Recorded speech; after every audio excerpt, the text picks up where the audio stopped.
dramatic story of the fighter plane is one of the most colorful episodes in military history.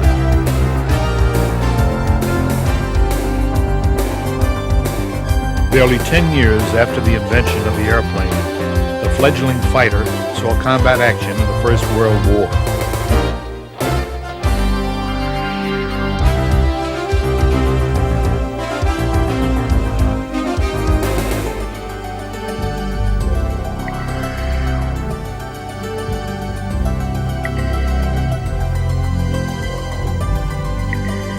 Between the wars, the American aircraft industry expanded and development in fighters continued.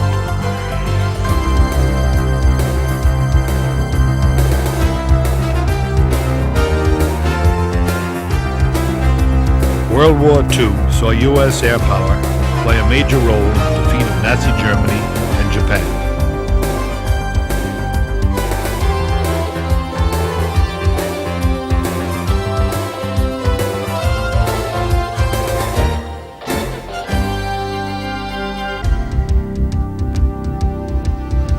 The world's first jet war over Korea pitted American jets against Soviet-built MiG-15s.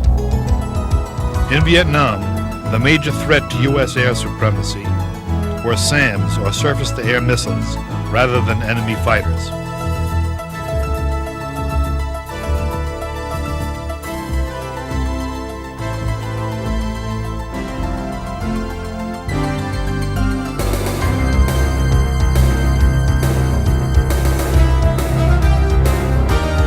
Complete control of the air over Iraq by U.S. and coalition air forces made possible the 100-hour ground war, decisive victory in Desert Storm. To the very ultimate in fighter technology, at 2 times the capability of today's top-of-the-line fighters, the advanced tactical fighter, the fighter of the 21st century.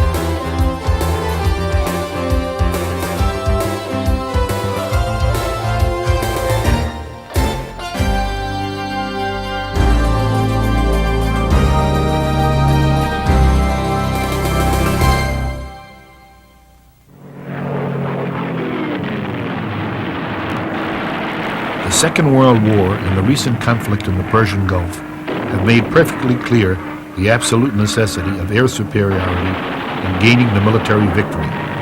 With that in mind, the U.S. Air Force and the U.S. Navy in 1986 awarded 2 preliminary competing contracts for the 21st Century Fighter, officially designated the Advanced Tactical Fighter, or the ATF, a totally awesome combat aircraft with twice the capability and power of today's top-of-the-line fighters, vigorously competing for the title in some $64 billion worth of production contracts with 2 consortiums made up of the giants of the U.S. aerospace industry, as well as the 2 leading aircraft engine manufacturers, General Electric and Pratt & Whitney.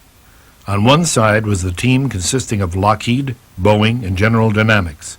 Opposing them was Northrop and McDonnell Douglas.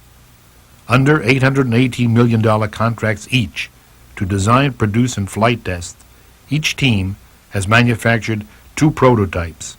The Lockheed Group has created the YF-22 and the Northrop team the YF-23. One each of the YF-22s and YF-23s is powered by twin GE F-120 jet engines, and the others by the P&W F-119 jets. Before the dawn of the 21st century, at least one of these super air fighters will obsolete today's great U.S. battle planes, our Air Force's F-15 Eagle and F-16 Fighting Falcon, the Navy's F-14 Tomcat, and the FA-18 Hornet, and the best of the Soviet fighters, the MiG-29 Fulcrum and Su-27 Flanker. It was just about a year ago, May 15th, as a matter of fact, of last year, that the Department of Defense and the Air Force first unveiled the two specification drawings of the two candidate aircraft for the Air Force Advanced Tactical Fighter, a program which Secretary Cheney thinks is vital if the United States is to maintain air superiority, which is an unquestioned priority for the Air Force and the Department of Defense. To further reinforce the need for the Advanced Tactical Fighter, how bad does the country need a plane? Let me ask you something. Do you have a brother? You have a sister? You have some people that were over in Saudi Arabia? No, sir. No, you don't. Well, a lot of other people do. How many of those would you like to see them come back in body bags? Not very many of them came back. And the reason they didn't come back is because we ruled the air. If we hadn't ruled the air, then we couldn't have bombed those people into the submission we did. Now, you want to take a risk on that for your kids? You got kids? No, you don't have kids either. Well, a lot of people do. And those kids are what's going to be fighting the next war. So we have two choices. We can either ensure air superiority, and when I'm talking about air superiority, I am not talking about parity. That is not air superiority. We do not get to choose the time of the war or the place of the war. And we may not be as fortunate that we've got 6 months to build up to get all our forces in place. So when the war starts, I've got to have a superior airplane, and I do mean superior, if you want to control the air. If you do not have that, then gentlemen, you just look at what happened to the Iraqis, and you can just count that's what will happen to us. Now, who wants to take that issue on? That's the fundamental problem. We have proven that the technology is here. We have proven that we have the requirements in hand, and we need to take this next step. If you want to guarantee our capability to exercise our national will in the year 2000 and beyond. At that time, the F-15, we will start retiring them because they are running out of life. They will have been in service over 25 years. You want to put your sons and daughters out there flying them? That's a real question. And I don't mean to get emotional on you, but that's what we're talking about. We're talking about those kinds of judgments. while the U.S. aircraft industry has produced the greatest air superiority fighters, starting with the North American Aviation P-51 Mustang in World War II, this has not always been the case. When the U.S. entered the First World War in 1917, we were relatively unprepared. Despite the fact that the airplane was invented in Dayton, Ohio by the Wright brothers, Wilbur and Orville, who first flew in 1903 over the sand dunes of Kitty Hawk, North Carolina, and although the Wrights produced the world's first military aircraft for the U.S. Army in 1908, not a single American-built or designed fighter plane flew or fought in World War I. Before the U.S. entered the war, American volunteers in the French Lafayette Escadrille flew the early French Nieuport Scouts, models 11 and 17. As mentioned, the first fighters were called Scouts because they were originally employed for reconnaissance. 2 years later, when the U.S. entered the war, fledgling American Air Service pilots flew French Nieuport 28s and Spad 13s. Here we see America's First World War ace of aces, Captain Eddie Rickenbacker and his 94th Hat-in-the-Ring Aero Squadron. Other American aces, like Lieutenant George Vaughan and Captain Elliot Whitesprings, who trained and fought and flew with the British Royal Air Force and the predecessor Royal Flying Corps, flew the legendary British Sopwith Camel and SE-5. With the armistice, the infant American aircraft industry did get down to brass tacks and produced some great fighters during the peacetime years of the 1920s and 30s. Among those were the Grumman F-2F and F-3F Navy fighters, the early Curtiss P-1, 3, 5, and 6 Army planes, and Boeing, who we know today as the great builder of multi-engine bombers and great civilian airliners, built the classic Army P-12 and Navy F-4B-4 and the revolutionary first all-metal low-wing monoplane fighter produced in quantity, the P-26 Pea-Shooter. The P stood for pursuit. The Scouts were now pursuit planes. They kept that title until after the Second World War, at which time they were designated F for fighter, which remains to this day. The U.S. entered World War II with the Army Curtiss P-40 Warhawk, made famous by the Flying Tigers, and the Navy Grumman F-4F Wildcat. To better counter the Japanese Zero, Grumman brought out the improved F-6F Hellcat, which fought alongside the Vought F-4U Corsair. Best of the Army Air Force fighters were the Republic P-47 Thunderbolt, Lockheed P-38 Lightning, and topped by the great North American aviation P-51 Mustang. 1950 saw the outbreak of the Korean War, the world's first jet war. North American aviation F-86 Sabre jets tangled with Russian-built MiG-15s over the 38th parallel and beat them to the tune of 10-1.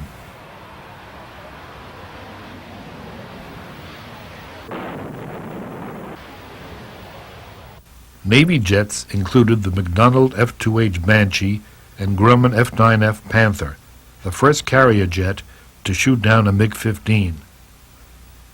American arms were tested once again over Vietnam in the mid-1960s and 70s. The principal American fighter was the American Douglas F-4 Phantom II, which was the mainstay of both the Air Force and the Navy. Few North Vietnamese MiG-17s, 19s, and 21s went aloft to challenge the U.S. forces, and Phantoms and Republic F-105 Thunderchiefs ruled the sky.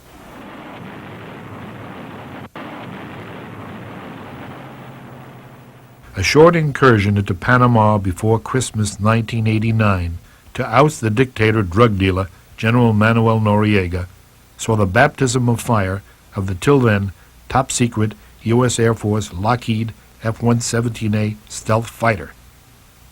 A little more than a year later, early on 17 January 91, an F-117 stealth dropped the first bomb of Operation Desert Storm in the Persian Gulf War. That 2,000-pound Paveway smart bomb accurately destroyed the Iraqi Air Force headquarters in Baghdad. The stealth was joined by Air Force McDonnell Douglas F-15 Eagle and Strike Eagle air superiority fighters, General Dynamics F-16 Fighting Falcons, Republic A-10 Thunderbolt II tank busters, and Navy Grumman F-14 Tomcats, McDonnell Douglas F-A-18 Hornets, and Harrier jump jets, and Grumman A-6 Intruders, along with Army AH-64 Apache and Army and Marine AH-1 Cobra choppers. As in Vietnam, not many Iraqi fighters accepted the challenge or rose to do battle. Those that did, Russian-built MiGs and French-built Mirage F-1s, fell before coalition air forces' air-to-air missiles. The rest of the enemy air force hid or fled to neutral Iran. Following a 100-hour ground war, the ceasefire took place on 28 February 91.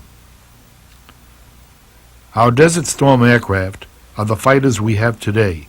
But what about tomorrow, the future, the 21st century? I'd like to talk for a moment about why we're developing a new fighter at this time. There's probably not a person in this room or in the reach of your television cameras who isn't aware of the contribution of stealth to our success in Desert Storm. In that case, it was a bombing capability that we were seeing in action. But the principle will apply to both ground attack and air-to-air missions in the future. The ATF is intended to replace the aging F-15 Eagle, currently our frontline fighter. The Air Force's F-15s are outstanding aircraft, and they swept the skies in Desert Storm. However, when the ATF is first deployed, the F-15s will be over 25 years old. Several other aircraft, including some we faced in Desert Storm, are aerodynamically competitive today with the F-15 and other leading U.S. fighters. We win today with an edge in avionics and by relying on the superior skill and training of our pilots. Others will try to close that gap between now and the year 2002, when the first ATF squadron is fielded. The ATF will balance stealth, supercruise, and advanced avionics in a highly maneuverable fighter that will ensure that our pilots get first look and first kill. Thus, the ATF will ensure American air superiority well into the next century.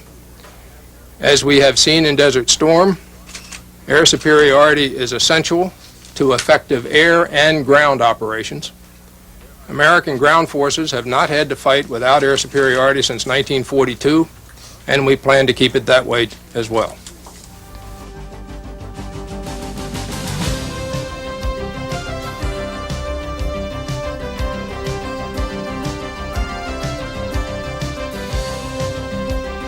The Advanced Tactical Fighter, or ATF, is being developed to counter the increasing sophistication and threat of hostile air superiority forces around the world. This fighter will provide air superiority for the tactical air forces in the late 1990s and well into the 21st century.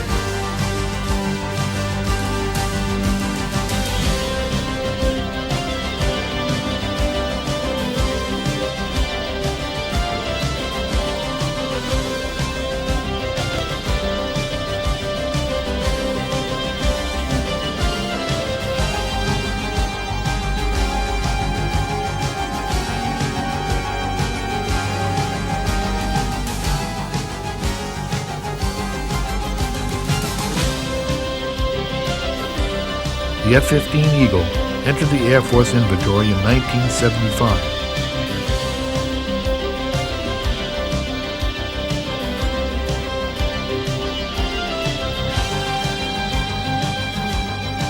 The F-14 Tomcats joined the Navy about the same time.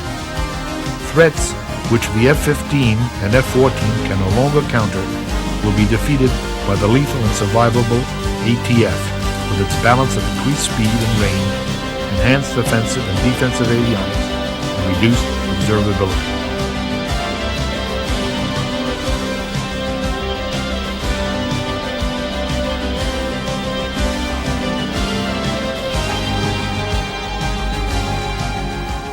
Emphasis on reliability, maintainability, and other effectiveness factors will keep the fighter flying in the harshest combat conditions with quick combat servicing.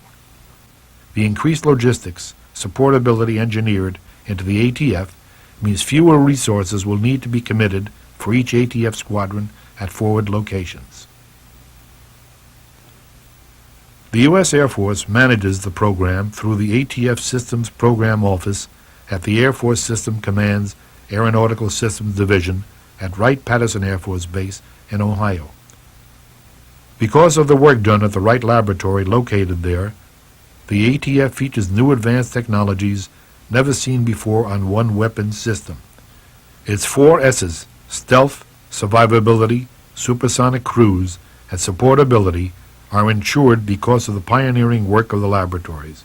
Development of the ATF prototypes will prove the ability of new technologies to enable the Air Force to satisfy operational requirements of Tactical Air Command, thus maintaining our technological edge in air superiority.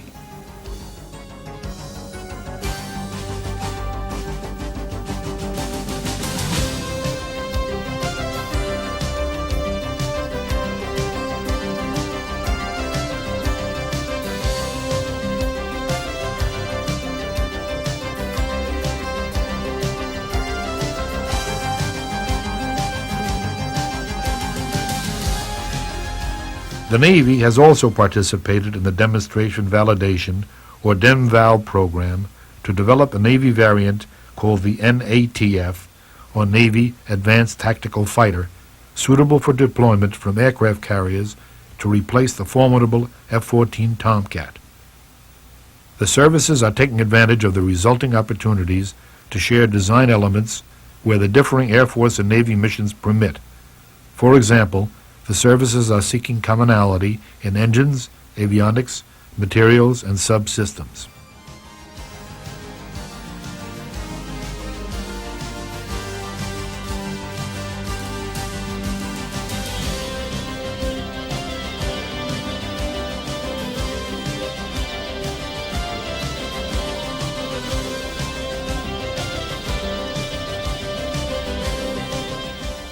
The ATF will fly and fight in the advanced radar networks and dense surface-to-air missile environments of combat throughout the world.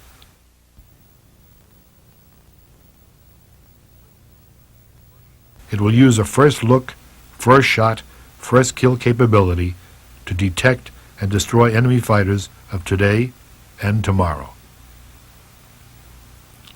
As stated earlier, Lockheed's prototype is designated the YF-22A. Northrop's is the YF-23A.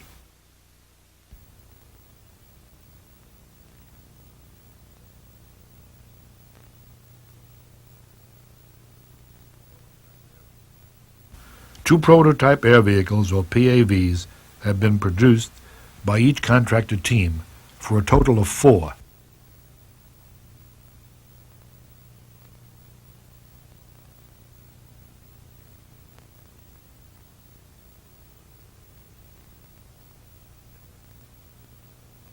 It is interesting to note that the Northrop entry bears a U.S. Air Force serial number, while the Lockheed model has a civilian registration.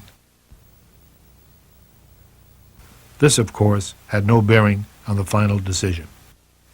One prototype air vehicle from each weapons system contractor team is equipped with 2 YF-119 engines and the other 2 YF-120 engines, 4 airframe engine combinations in all.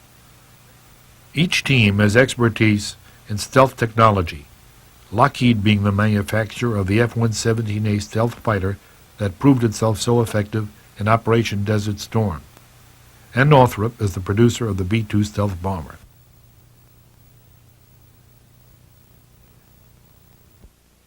In addition, through the years, each consortium has manufactured a long, impressive list of great fighting aircraft. Lockheed made the P-38 Lightning of World War II fame, and the F-80 Shooting Star, America's first jet fighter for the Korean War, along with the C-130 Hercules and giant transports, the C-141 Starlifter and C-5 Galaxy, and the super reconnaissance spy planes, the U-2, TR-1, and SR-71. General Dynamics created the great compact multi-role F-16 Fighting Falcon, the F-111 Tactical Strike Aircraft, and the World War II Liberator Heavy Bomber. Boeing gave us the great Heavy Bomber series, ranging from the B-17 Flying Fortress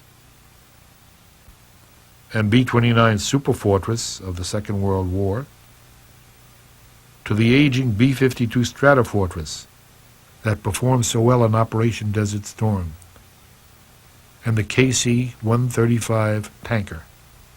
And going back to the 20s, when Boeing built the U.S. Navy's F-4B-4 biplane fighters and the U.S. Army Air Service's P-12 and the classic P-26 Pea-Shooter, the first low-wing metal monoplane fighter. Partner General Dynamics produced the Delta Wing F-102 and F-106. The competing contractor team can claim the Northrop P-61 Black Widow night fighter of the Second World War and the F-5 Freedom Fighter of Vietnam fame. And McDonnell Douglas has manufactured today's F-15 Eagle Air superiority fighter and the predecessor Air Force and Navy F-4 Phantom that ruled the skies over Vietnam. The amazing AV-8B Harrier vertical short takeoff and landing attack aircraft, the U.S. Navy and Marine Corps F-A-18 Hornet strike fighter, and the venerable A-1 Sky Raider, affectionately called the SPAD in Vietnam, and the Douglas A-4 Skyhawk, which also saw combat in Operation Desert Storm with the Free Kuwaiti Air Force. And Douglas also produced the classic DC-3 airliner, which served in World War II as the C-47, and today's triple-jet DC-10, the U.S. Air Force's KC-10 tanker. and the new C-17 cargo transport, which can land large payloads on remote airstrips around the world. Reliability and maintainability have joined the traditional factors of cost, schedule, and operational performance when we measure the success of a weapons system. The Advanced Tactical Fighter Development Team seeks to double the reliability of today's best fighters and to simplify the maintenance workload of ground crews.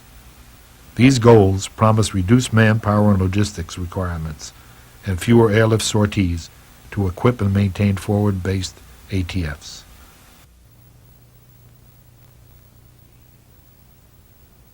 The ATF features increased survivability made possible by its use of reduced observable or stealth technologies and advanced sensors. It is also highly maneuverable and cruises at supersonic speeds without the use of afterburners, factors which give the ATF the edge over traditionally designed fighters. The powerful combination of speed and stealth will substantially reduce the surface-to-air missile threat to the ATF, as clearly shown in the chart, while today's F-15 and F-16 will face a practically insurmountable barrier. As for lethality, we are talking about first look, first shot, and first kill. Today's F-16 is the equivalent of the Soviet MiG-29 Fulcrum, and the F-15 is a match for their Su-27 flanker. On the other hand, the ATF can engage today's top Soviet fighter long before the Su-27 even knows he's there, and the ATF will have a considerable edge over the Soviet stealthy advanced threat fighter currently under development.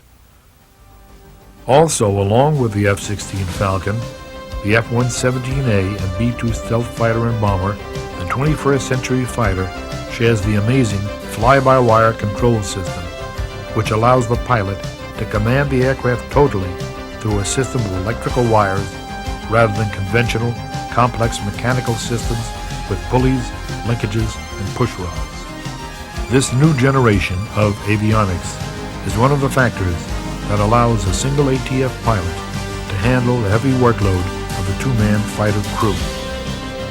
Today's F-15 Eagle and F-14 Tomcat air superiority fighters, the F-A-18D Hornet, and the Vietnam War era F-4 Phantom require two men to do the job. Designers of ATF avionics are also using technologies such as VHSIC, or Very High-Speed Integrated Circuits, in the development of advanced data processors. These VHSIC chips offer three main advantages over conventional integrated circuits: dramatic increases in both processing speed and power and smaller size. One chip does the work of thousands of transistors. These advanced data processors are assembled in highly integrated common modules linked by high-speed data buses to maximize aircraft performance and minimize pilot workload. The ATF avionics system makes traditional black box systems obsolete. ATF avionics are augmented by technologies such as the Integrated Electronic Warfare System, Integrated Communications, Navigation, Identification Avionics, shared antenna for several avionics systems, and cockpit displays that show integrated data from not one but several sensor systems. ATF avionics software is being designed and written in the U.S. Department of Defense standard computer language known as ADA or ADA. In 1987, at the direction of the Congress and the Office of the Secretary of Defense, the military services launched an ambitious avionics standardization. The Joint Integrated Avionics Working Group task is to develop common avionics specifications and use them in aircraft delivered in the late 90s and beyond. The Joint Integrated Avionics Working Group was assembled from the program offices of the ATF, the Army Light Helicopter, and AVA-12, and agencies developing variants of these aircraft. The group's strategy is to focus on avionics modules commonality so that users can, to a great extent, use a single avionics inventory. The Joint Integrated Avionics Working Group is balancing the economic advantages of common avionics with the need of tailored systems and their interfaces with the aircraft itself are included in the effort. The very first prototype ATF to fly was Northrop's YF-23, which on 27 August 1990 was airborne for 50 minutes. Powered by twin Pratt & Whitney YF-119 prototype jets, it climbed to 25,000 feet. Test pilot Paul Metz was very pleased.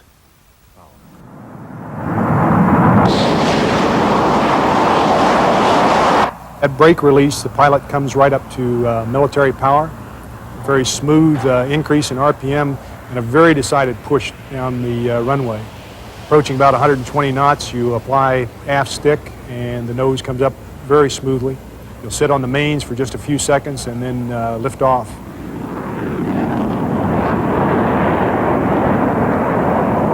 Once you're airborne, it's a real rocket. It begins climbing very rapidly, even in military power.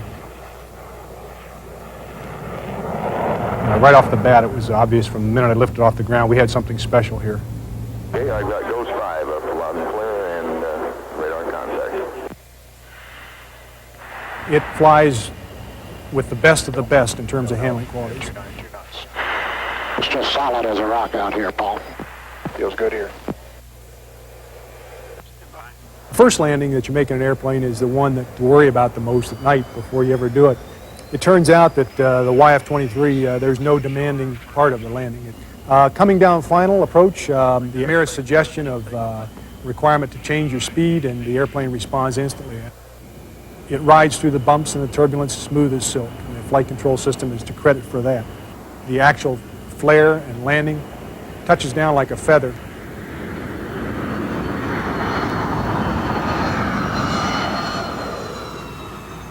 This airplane, I believe, has the capability of having over 6,000 individual parameters monitored. I kind of stopped short of measuring my heartbeat, but outside of that, just about everything in the airplane is measured, monitored, and either relayed back to the ground control station through a telemetry system very similar to what we use on the space shuttle program, or recorded on board in a magnetic tape system that's on the airplane. So we know how this airplane lives, breathes, and works for us every second and microsecond that it's airborne. First few flights, the data shows that we're meeting the predictions very well. Nimble and quick like a cat. That's the first impression that I had from the moment I got the airplane up. Two instances come to mind. I can remember distinctly the chase pilots having to go to afterburner to stay with me with my landing gear down, their landing gear up, and I'm not even using afterburner. The other instance was during some low-speed maneuvering performance testing that didn't seem particularly usual to me until later when discussing with the test pilots in the two chase airplanes. They tried to use afterburner to stay with me in the low-speed conditions and dropped back behind me, and I simply outturned them. I don't think you can help but look at this airplane and have a reaction to the cleanliness of it and the sleekness of the lines and the flowing lines. It's striking in its appearance and it's striking in its performance. There's a cliche amongst the aircraft designers. I think Marcel Dassault was the first to say that if an airplane looks good, it'll fly good. And this airplane looks good, and I can assure you it flies good.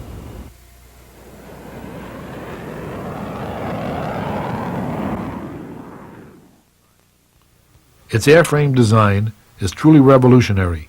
The ATF has greater cruise efficiency and superior handling characteristics compared to most of today's fighters.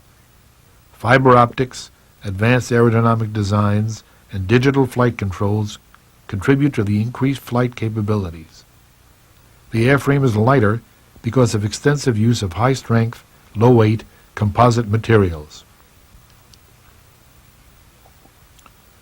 The ATF engines propel the 21st century fighter at supersonic cruise speeds without using afterburners, a revolutionary capability known as super cruise. ATF engines also have two-dimensional, convergent, revolutionary maneuverability. and are able to vector thrust to 20 degrees. As with the airframe, they employ advanced composite materials for engine components, which allow temperature tolerance increases from 1600 to an incredible 2500 degrees Fahrenheit. These, together with new forgings for blade discs called blisks that are lighter and stronger than conventional discs, contribute great strength and durability to the engines with a minimal weight penalty, crucial to the high thrust-to-weight ratio needed for supercruise. Spurred on by advanced compressors, combustors, fans, and extremely high-temperature lubricants, the ATF power plants have no equal or anything that approaches their phenomenal capabilities. As for weapons, the Advanced Tactical Fighter carries a full complement of medium and short-range air-to-air armament, including the AIM-120 Advanced Medium Range Air-to-Air Missile, or AMRAAM, and the AM-9 Sidewinder. Unlike today's fighters, which carry their missiles externally on their wingtips, under their wings and fuselages, ATF weapons are carried internally by a system that is highly classified and can be launched from revolutionary weapon racks which are hydraulically operated. The ATF is also equipped with a proven design internal gun and air-to-ground missiles. The ATF has been in demonstration validation, or what the Air Force calls DEMVAL, from October 1986 to the beginning of 1991. This phase served to generate as much information as possible to demonstrate the feasibility and capability of the technology. Demonstration validation reduced the risk of the next phase of the program, full-scale development. This was scheduled to begin in the summer of 1991. The demonstration validation phase included the objective of successfully balancing capability with cost. Affordability is a key consideration. The ATF developers work to achieve the most cost-effective weapons system which defeats the increasing threat to our air superiority capabilities. The two aircraft you see here, or you've seen in action in the flying prototypes, I think are an excellent demonstration of exactly what we were trying to accomplish with this demonstration validation front end and the prototyping and hardware demonstration, including the avionics test beds that went along with that. We ended up with two aircraft, each one of which could meet the Air Force's technical specifications and technical requirements. And that's why, as I said in the formal remarks, that we had here a set of proposals or a set of contract options, any one of which was in the acceptable range and any one of which could have been selected. So we were dealing with shades of differences, given that all of the proposals were in the acceptable range. We had to make the evaluation based on the criteria that were called out in the RFP, and we've done that, and the best I can do for you today is to report the final judgment of that process. To meet the stringent requirements set by the two military services, each of the competing prototypes feature low radar, low infrared, and low visual signatures, stealth technology, and both employ blended wing body design, man-made composition to replace weaker, heavier metal. One striking example of the advanced technology employed is the fact that ATF prototypes have supercruised, supersonic speed without afterburner, at speeds in excess of Mach 1.5 or 1.5 times the speed of sound, outdistancing F-15 Eagle chase planes which use their afterburners. This feature alone extends the ATF's range and enhances its survivability. Both ATF contenders have undergone exhaustive tests and trials, including the weapons firing, over the past 5 years. And the YF-22 has demonstrated a spectacular anti-spin device. And the payoff has just taken place. The Air Force has made its choice of the manufacturer team and the engine producer that gets the full-scale development or engineering and manufacturing contracts. 2 months after the Desert Storm victory, On April 23, 1991, Air Force Secretary Donald B. Rice announced the multi-billion-dollar fighter airframe and engine decision for 648 to 750 aircraft. The DEMVAL phase has accomplished the risk reduction and the design trade-offs that are its purpose. Its success is demonstrable in the excellent performance of the prototypes and the quality of the proposals from the contractor teams. To ensure the fairest possible evaluation of these outstanding designs and development teams, the evaluation process that we've been through has been intensive, thorough, and professional. That evaluation was conducted by Air Force and Navy teams, by a team involving both Air Force and Navy personnel, included not only the developer community, but users, testers, contracts experts, cost analysts, and all who would be involved in the next phase of development. The success of the demonstration validation phase and this formal evaluation process is also demonstrated by the fact that the evaluators were able to bring to me as the source selection authority 4 awardable contracts, each of which represented acceptable proposals that met Air Force requirements. However, in evaluating the engine and airframe proposals, one combination clearly offered better capability with lower cost, thereby providing the Air Force with a true best value. With all that said, I now announce that the ATF team will be composed of the Pratt & Whitney company who designed the F-119 engine, which will be integrated into the F-22, designed by Lockheed, team with Boeing and General Dynamics.